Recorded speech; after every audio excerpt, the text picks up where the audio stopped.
Ito pa mga bossing ko ang isa sa mga subok na napakaswerte mga bossing sa pamamagitan ng napakaraming barya po natin mga bossing. Ito po, huwag kayong magpapawala ng ganito sa inyo pong tahanan. Maraming barya, mas maraming blessing na darating mga bossing. Ngayon pa mga bossing, tuturuan ko pa po kayo para magtuloy-tuloy ang flow ng swerte sa pamamagitan ng napakalinis na tubig para mas maging masagana ang pamumuhay. Nakakala mo'y tubig na umaagos ng walang humpay ang kaswertehan po sa inyo pong buong pamilya mga bossing. Ito po yung mabisang pantaboy ng mga kamalasan at panghatak ng napakaraming kaswertehan mga bossing. Basta positive ka lamang habang ginagawa nyo po ito mga bossing.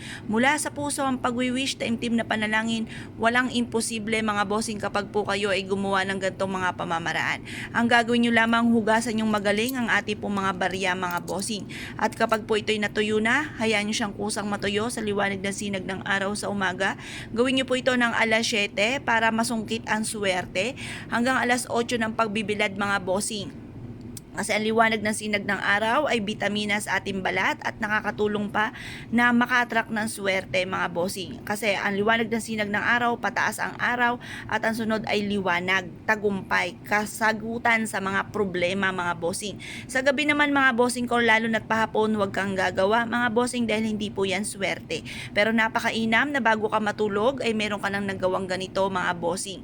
Ngayon pa mga bossing, ang gagawin nyo lamang mga bossing ko ay mag-wish ka. Bawat barya mga bossing ko ay mag-uukol ka ng panalangin. Halimbawa ito mga bossing ko, sabihin nyo po dito sa pamamagitan nitong baryang ito, ako yayaman at magiging matagumpay, magkakaroon ako ng napakaraming pera. Sabay shoot mga bossing. Tapos sabihin nyo rin po dito sa pamamagitan ng baryang ito, matutupad ko lahat ng aking mga pinapangarap, magkakaroon ako ng negosyo, nandito na ako yayaman. Tapos sabihin nyo po dito, magkakaroon ako ng maraming ipon sa bangko, maraming lupain. Basta itodo-todo nyo na ang inyong mga kahilingan. At sa aking negosyo ay dito na ako yayaman. Magkakaroon ako ng sarili kong sports car. Yan.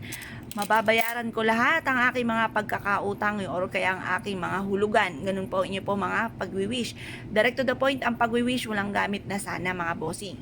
Sabihin nyo po lahat ng pangangailangan ng aking anak ay matutupad.